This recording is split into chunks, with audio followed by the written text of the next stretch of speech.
we are supposed to be starting to talk about social Europe, but I cannot resist to ask you to have some reflections on what you just heard. Zoe. Excuse me for this. Have to do It's this. okay. I heard a lot of common ground between the two speeches. I was expecting that to a large degree. I would be very curious, more curious about the differences.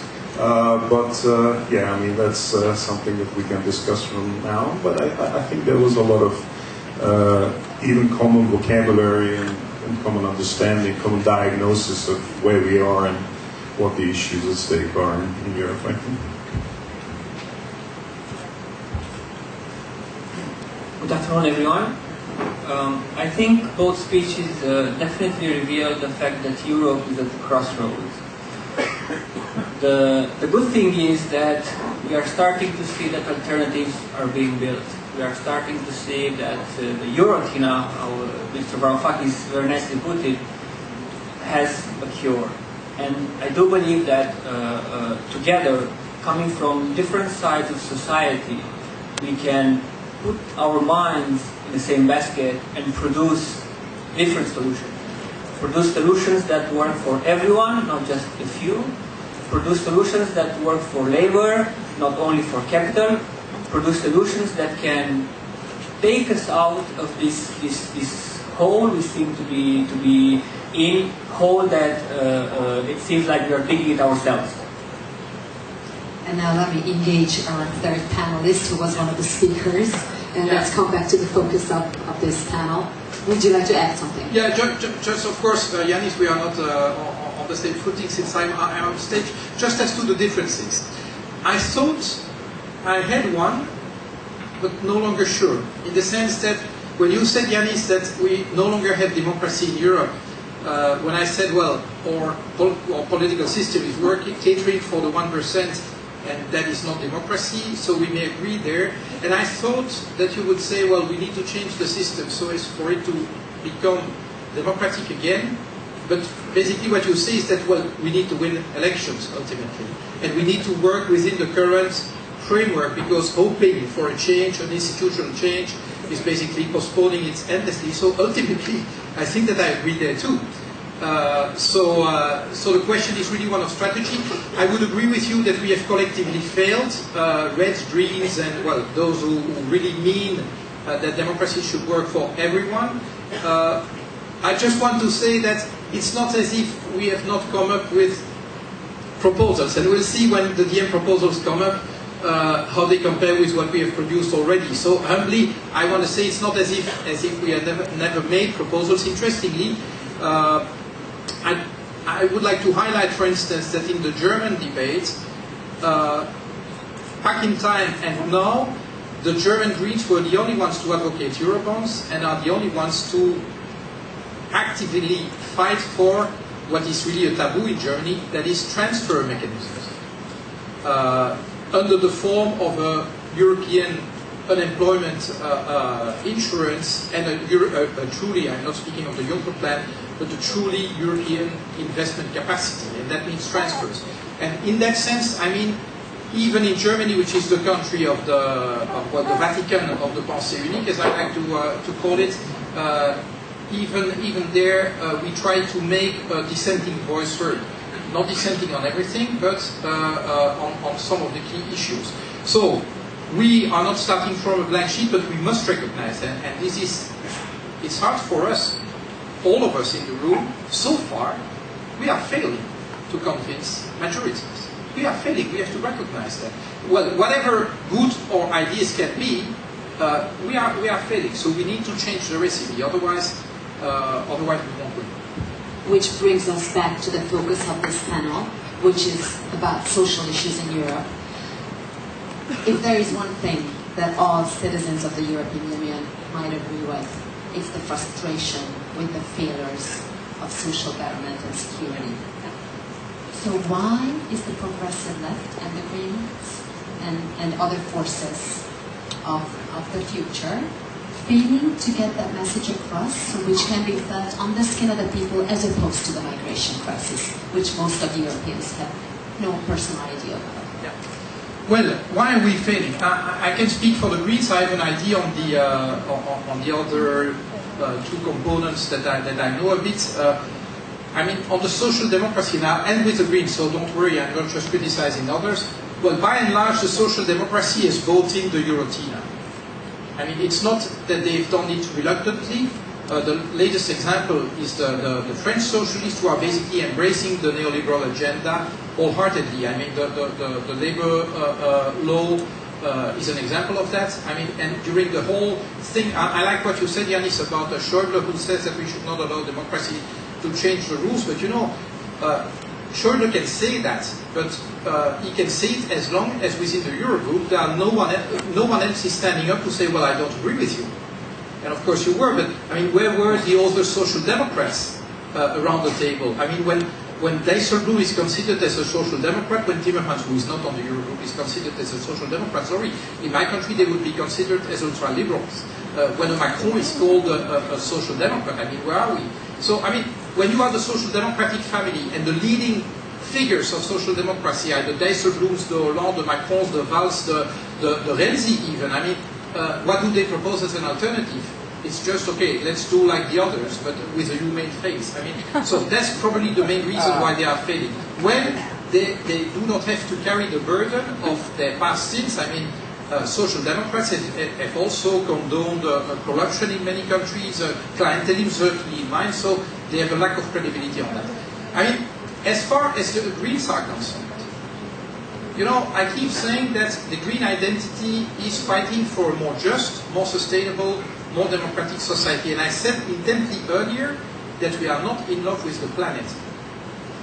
We want to keep our home because this is the home of humanity. So the thing we're in love with is humanity. Is it always felt? I mean, is the fire of the anger against rising inequalities to be felt always in the green discourse? Not always. Not always. Very much so on fighting GMOs and fighting nuclear and all the rest of it. But on, well, when Piketty writes or Atkinson writes, do people automatically connect the Greens with the fight for more equality? Not really. Not really. And there we really have a handicap because the perception, even though, well, I'm burning, well, because of those issues, but it's not always felt like this, you know. Well, there are three hurdles. They want to keep a nice environment for the wealthy class. Well, not so. Not so. And then for, well, as far as the extreme left is concerned, the fact is that oftentimes you have people who are all too happy sitting on the balcony criticizing what others are doing. I'm facing a radical left party in Belgium, and they openly say, well, you know, we are not, well, parliaments are nice, and, well, we've been elected in parliament, but don't count on us to participate in any form of government for the coming 15 years, because we will only want to participate when, basically, we are dominant. I mean, people are dying now. People die of austerity today, and not figuratively, really. When you know that this is happening, can you just say, okay, I will wait until I have absolute majority to get my hands dirty and try to improve the thing? Well, and that produces, I think, with many well-wishing citizens, a sort of disappointment, not to say disgust, of, say, the progressive forces who claim that they are there for the sake of equality and dignity, but ultimately are not up to the job. So some of them are tempted then to cast their ballots for radical right, and many of them just stay home. Just stay home. And I mean, when Podemos lost 1 million votes together with Izquierda Unida, it was mostly because people decided to stay home. They weren't happy with what was happening. So the question is, can we convince citizens who currently have given up on our democratic institutions to step back in, and can we convince those who want to go the nationalist way to vote for us? That was my point. And the policies must be there, because I like very much what Yanis was saying about the fact that we are not looking for money. This is a rich continent. If one continent can solve its problems, it must be Europe. Come on, we are not Mali. We are not Uganda. We are not a country like Nigeria cursed by raw materials. We are a rich continent. But the question is, okay, what do we do with our wealth? So this is a rich continent. People are dying of austerity, literally. Why is it so hard to get even the message of basic income across? But you're welcome to speak about other things too. Yeah, to me the question is more like, why isn't there a social Europe? I mean, we keep talking about a social Europe and there isn't really a social Europe. Now, how did that happen? And I think Western Europe and Northern Europe had social welfare states in the 1950s and 60s and 70s. That was never institutionalized at the EU level. I think that's one recognition that everybody has to make, that even though Jacques Delors was talking about a social Europe in the 1990s, there was never a communitization of the idea of the welfare state. Or this is not an element of European integration. European integration is mostly about free trade, the free flow of the four freedoms, it's about monetary union, but it was never really about a social Europe. It remained to some degree in some countries of Western and Northern Europe. In Southern Europe it was deteriorated quite heavily. It never really was at that extent, but it was deteriorated quite heavily. And in Eastern Europe we never had welfare states. The communist system was to some degree like that, but after transition we never had any degree of welfare state in Central and Eastern Europe.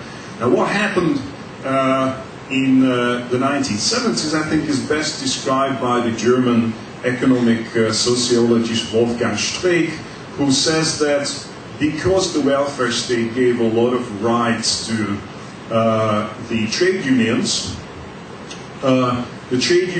could actually force a larger share of the value added to go towards wages. So when value added was produced in the economy, a larger and larger share went towards wages. And that obviously wasn't liked by owners of capital, because that decreased the profits. And when the profits decreased, there was a counter-revolution by the neoliberals. This is starting with the Montpellier Society in 1947. It's a long story. But they used a lot of resources. Large corporations were basically financing think tanks and media publications, etc., to reverse that welfare state model, even in those Western European and Northern European countries where it had taken hold. And what we had after that, I mean, we used to finance expenditure from taxes. If you look at the debt issues of the Western European, Northern European economies, that wasn't an issue until the 1970s. So you used to finance expenditure from taxation. After the 1970s, we switched to financing expenditure from debt. Debt replaced taxation. So expenditure was cut, including social expenditure. It became more and more about austerity. The kind of Keynesian policies that Yanis was talking about in his talk were basically ruled out.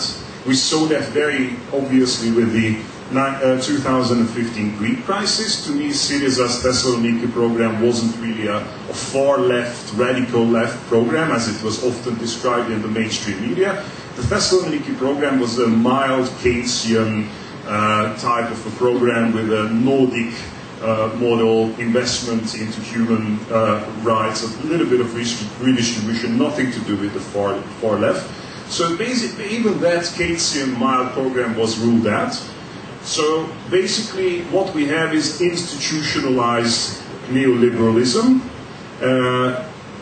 with a very intransparent system of accountability enforcing it at the European Union level.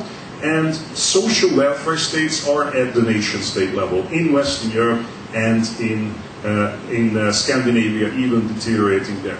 In Eastern Europe, people have no idea about what the welfare state meant. I mean, I'm always amazed that when I hear my Greek friends, having spent a lot of time in Athens, I hear my Greek friends complain about how their standard of living deteriorated. And when I look at the actual figures of how their level of standard of living and their social provisions, etc., it is still better than what Eastern Europe ever had after the transition. And Eastern Europeans think this is normal. They don't know anything about what went on in Western Europe, the social model, the welfare state social model in Western Europe, about trade union rights, about wage bargaining, about investment into human capital. Those ideas are almost absent in Eastern Europe. And they think that is normal. They have zero chances in a John Rawlsian sense of, giving people an opportunity to succeed in life. These states in Central and Eastern Europe are doing nothing for their citizens. It's purely left to the market, and the market concentrates wealth to the top. And Eastern Europeans don't realize that there had existed, and still exists to some degree, in the states of Western and Northern Europe social models. The EU did nothing. During the Eastern European expansions of 2004 and 2007, the acquis communautaire, the common legal body of the EU, did not contain these elements. And just one last word: had it been in the Eastern enlargements, probably Brexit would not have happened. Why do I say that? I say that because people are moving away. I think it was Marta who said this morning that Eastern Europe is the only part of the world where both there's a natural decline of the population and there's a migration away. And the reason for both basically is that people in this part of the world don't see a realistic chance for raising children. When young people make decisions, it's just not a realistic chance. And they have a chance. They're not like Syrian migrants who are blocked at every border. They have now an open opportunity to move to Western Europe. So part of the reason why the British were so frustrated was because more and more Eastern Europeans saw their only chance of raising a family by moving to, for instance, the UK. Had the Eastern expansions encompassed this element of a minimum social welfare state, which we could afford because even Eastern European member states are rich enough to be able to afford a social welfare state, with more just redistribution, if we had a more progressive redistributional system, if we did not allow offshoring to take place, if we had a just fair tax system, we would be able to provide, if we had a wage policy, if we had trade unions, we would be able to provide a secure future for families, and they wouldn't have to escape. This is an element, I think, of the debate in the UK, which was missing. What they wanted was to close off migration. They wanted to stop the free flow of migrants, rather than guaranteeing that Eastern European states also provide minimum social protection for their people. But let me also ask you, Dave, is there a promise in the future for trade unions in the East with this new phenomenon that with the migration of the trained workforce to the West, there is a lack of trained work in Eastern Europe, and wages are rising just because of this. And maybe there is more power, negotiating power, because of the lack of trained work. Do you have a promising window of opportunity in that, at least, or in anything else? Well, it depends, because as it was stated this morning, in Eastern Europe, we don't quite have progressive forces in terms of political parties. Even if we say that we have social democrats, for example, their agenda is very much neoliberal, pro-capitalistic, and so on. And of course, if we want to talk about the social model, we need to take a look at the relation between labor and capital. Take Romania, for example.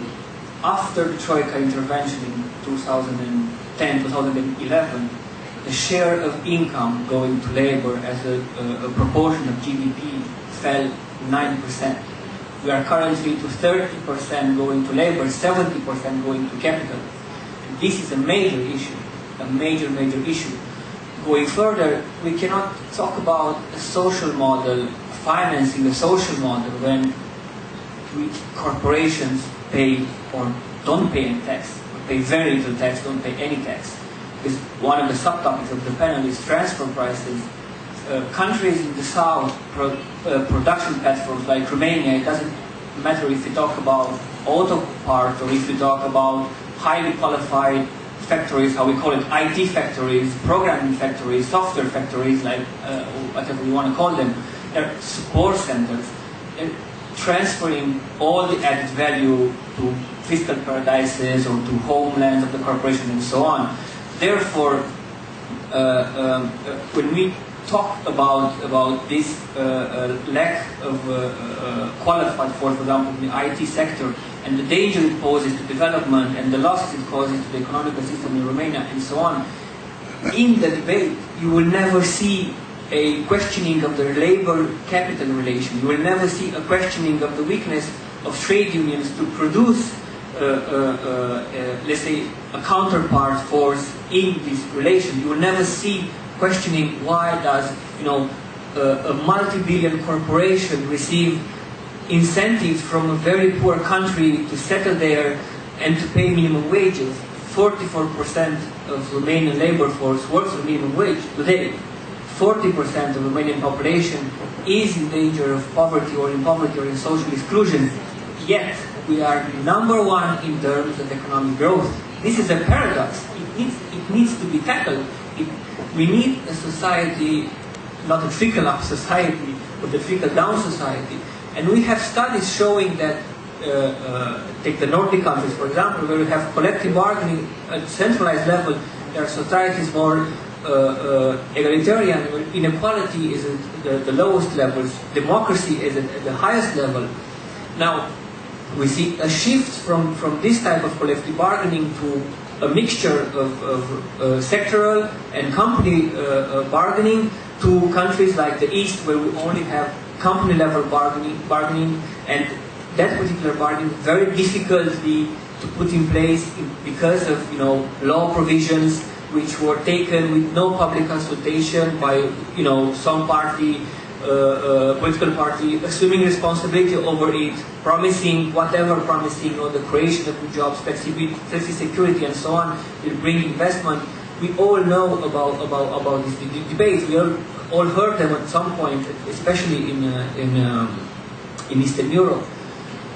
But I do believe that unions can and need to play a very important role in shaping the future democratic societies. Via unions, people really can see that with democracy, with solidarity and active collectivity, this can answer to their needs. It can solve problems very quickly, and it can be expanded to national level. It can create the idea that absenteeism for voting is like absenteeism for participation in the well-being of the society, of the fortress I used to be before. Secondly, if we take corporations, the biggest danger that we see, I'm in a trade union movement for the last 10 years, working exclusively in the high qualified sectors. And we see generation of young people being, re-educated in a way with this corporatist way of seeing things, profitability, competitiveness, you have to be better than the next one. And it's inside the corporation, you see a psychological approach on the way the individual is set in the society. It's never the system's fault. It's never the corporation's fault. It's always your fault. The opportunities are there, but somehow you didn't manage to get them. And it's your fault. It's always your fault. It's never the system's fault. And what happens is that young people who are, let's say, we think here a little bit outside the box. We have a lot of information. We read a lot about different other aspects of how society should be conducted. But young people going to work or being, doing other things, they do not have this type of information. So, in a way, all they see is this corporative model, and they tend to transfer it outside the society. Therefore, create huge, values between different parts of the society. In Romania, you would never see compassion, for example. You never see people working in corporations, let's say corporations again, compassion for a person who is in poverty, or a person who is in need, because he automatically triggers, it's your fault system. It's automatically triggered. And therefore, you will never see solidarity. Going forward, the problem with Eastern part being the production side is that even this sense of stability, this sense of, I have a job, I've made it in my life, it's a lot of offshore jobs. It's a lot of jobs that are, we've never talked today about the technological process and how this will impact the labor. We always tell people we need to find ways in which sustainable development through investment is set up in Romania. This type of globalization, we are first in line to be automatized. We are first in line with our jobs to not disappear. Recent EQI studies show that Romania has 70% of jobs in danger of being replaced by technology in the near future. So for everyone, it's like living a dream in some way. And people are occupied with their daily routines. This is the main problem. And I think any political debate that remains in this room, it needs to go out. It needs to spread. People need to know that there are alternatives. This is what changed this. And just to conclude, what we have learned by doing unionism in a different way was that people would like to participate. We've never ever solved an issue in any of the companies we represent without a collective action, without everyone participating, without letting them know that we are not like when you call 112, like the emergency system. We need to participate if we want to make a better workplace, a better society, a better future for our children.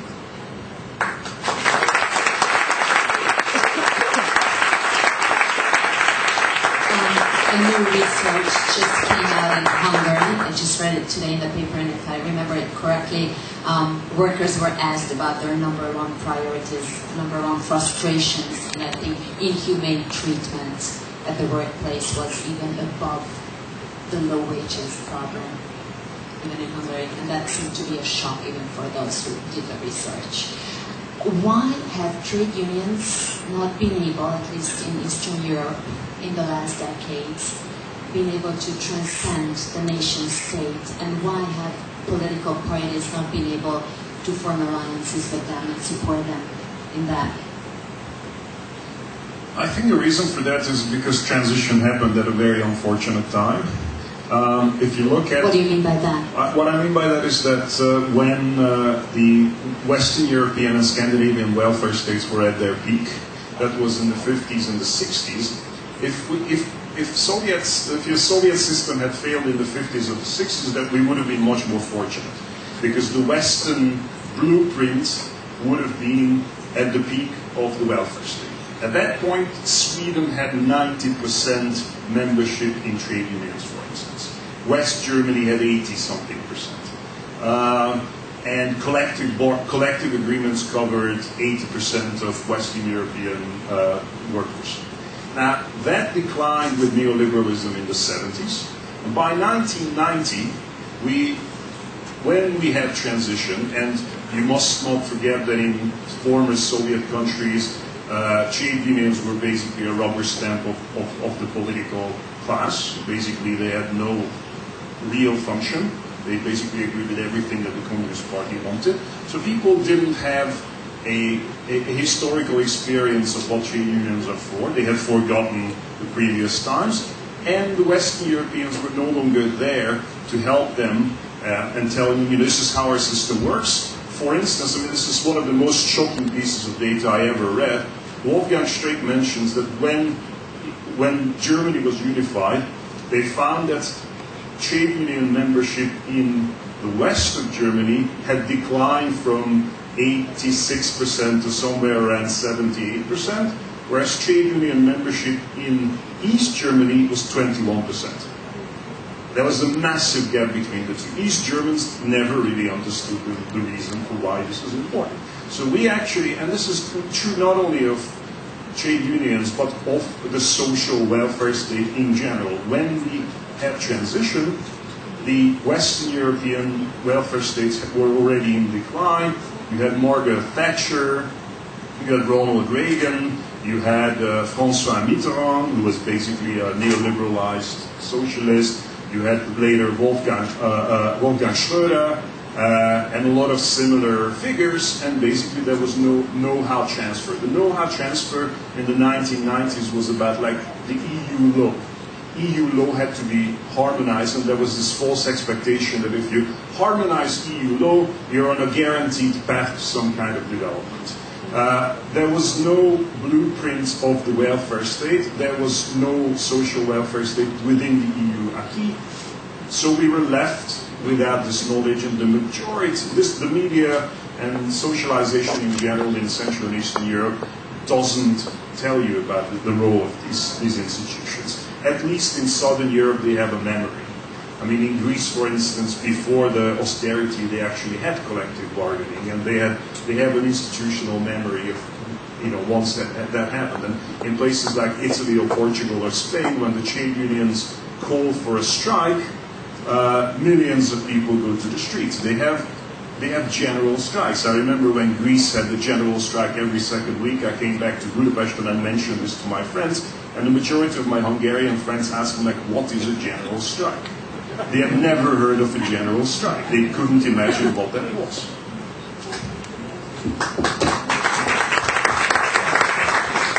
We don't have much more time, so I just wanted to ask you if you wanted to react to what has been said so far.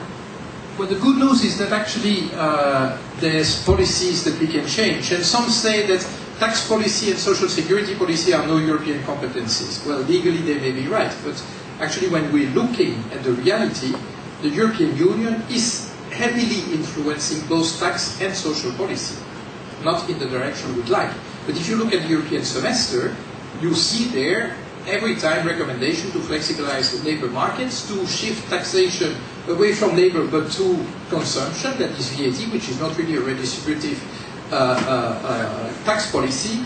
So the bad news is that, well, on the field of tax policy and social policy, which are major drivers of equality or inequality in society, the European Union is already active. Now the good news is that, well, with a different set of political forces around the table, we might use the semester. So back to what Yanis was saying, let's use the institutions that we have to shift policies in a different direction. Nothing prevents the European Union to put into its recommendations to act on income inequality, on education inequality, etc., rather than on flexibility of labor market. Because what you said about competitiveness, you say, well, people are asked to be better, to be more competitive. That's not true. People are asked to be cheaper. The only concept that they have about competitiveness is cheap, as if Europe wants to be a cheap country. At the moment, and I just want to stress this, I mean, yes, I like emulation because then we try to be inventive. But Europe will never be a low-cost continent. We must be a high-value continent. And I'm worried when I see the likes of China climbing up the value chain, and, well, people in Europe saying, well, we should climb down the cost chain and become the McDonald's of the world. This is not our future. So that's just a parenthesis. And then on tax policy, again, tax is the other instrument of social justice. People say, yes, but this is not a European competence.